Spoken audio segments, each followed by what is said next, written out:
On September 16th, 1992, at approximately 3:45 p.m., 8-year-old Katie Laring left the Becker residence at 265 Harper's Way. She was on her bike, described by her mother as pink with white and purple stickers on it.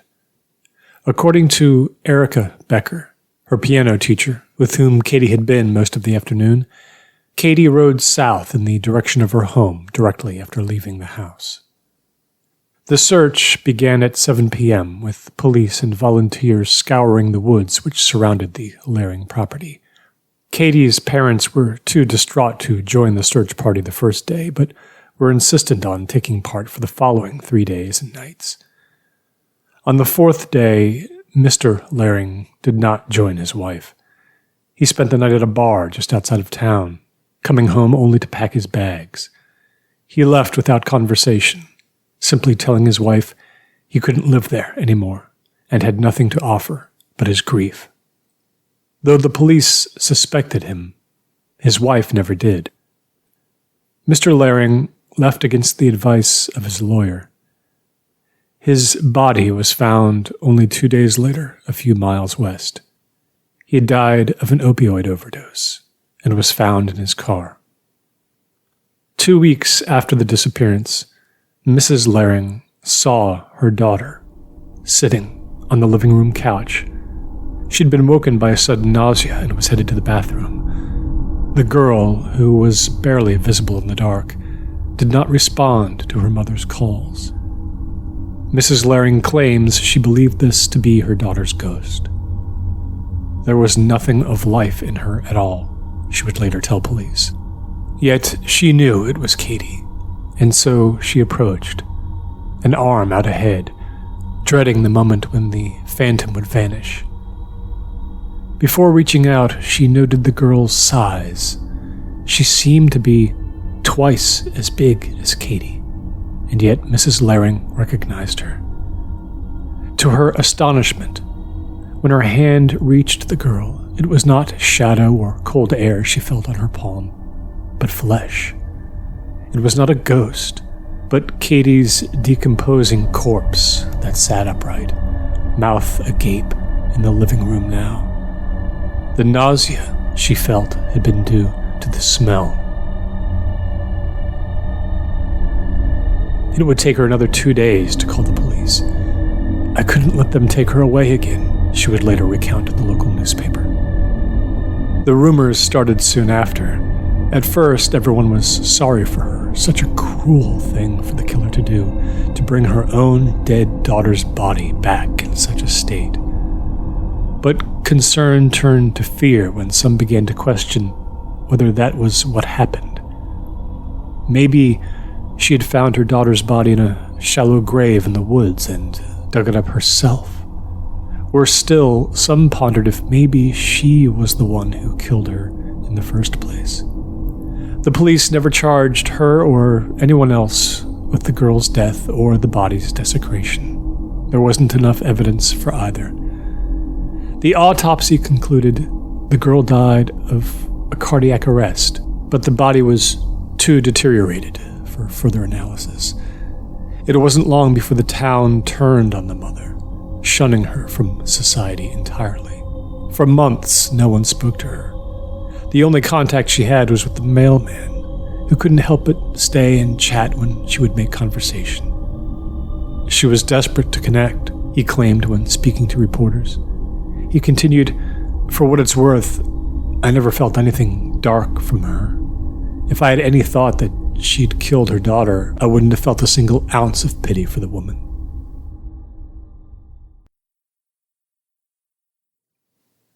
Four months later, Mrs. Trumbo passed away in her sleep. She was 89 and had been ill for some time. The funeral went as expected, friends and family, hushed conversations. 14 days later, her body was found sitting at the kitchen table of her daughter's home. She had been embalmed and was much better preserved than Katie Laring. Her daughter, who had found her, had no answers for the police. She moved out of town less than a month later. The townspeople's fear of Mrs. Laring became a general fear, which infected every part of daily life, and was the talk of almost all conversations with no assailant or perpetrator to point to. There had been no desecration of the grave site. Investigators had to exhume the coffin. It was shut, the inside clean. No marks or scratches on the wood. There were no signs that there had ever been a body inside. Some even went on to call the burial a hoax. To those who had not been at the cemetery, believing this was a comfort. But for the ones who had attended, there was no such relief. They watched the body lowered into the earth with their own eyes. For them, there was no explanation. The investigators checked the funeral home for signs of foul play, but even then they admitted it would only serve as evidence of Mrs. Trumbo's case, not Katie Laring's. Regardless, no such evidence was found. When a third death was announced in the town paper, the entire town was on pins and needles. The funeral was sparsely attended, with all eyes glancing at the body for signs of movement. The wife of the deceased, a Mrs. Henry, insisted on being present as the casket was closed, and every inch of the way from the funeral home to its final resting place at McKinley Cemetery.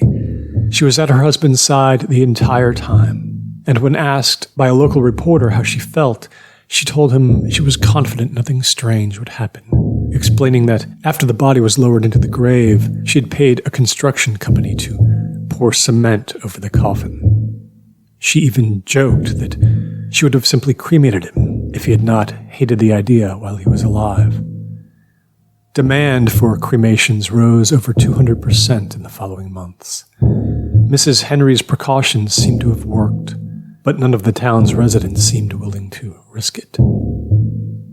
9 months after Mr. Henry's burial, just as the stories were becoming a memory, Mrs. Henry woke to find her husband's remains lying beside her in bed. Investigators concluded he had been lying there for at least 6 hours before he was discovered. The concrete grave remained untouched. The exhumation, which took 2 days, revealed an intact coffin, same as the previous cases. With no leads to follow, the 2 detectives assigned to the case went back to Mrs. Laring, who refused to speak to them, stating that when she was grieving most, the police had only treated her as a suspect. As they were leaving the property, she reminded them that there was no evidence a human being had killed her daughter. When they asked what she believed it had been that took her, she said she had no earthly idea what it was, but she knew where it lived. In the woods, she said, pointing to the trees surrounding her backyard. She told them she heard it every night since she had found her daughter's corpse, laughing. Every night, save for when the bodies of the dead were discovered in their homes. Those nights, she told the detectives, were the only times there was no laughing behind the trees.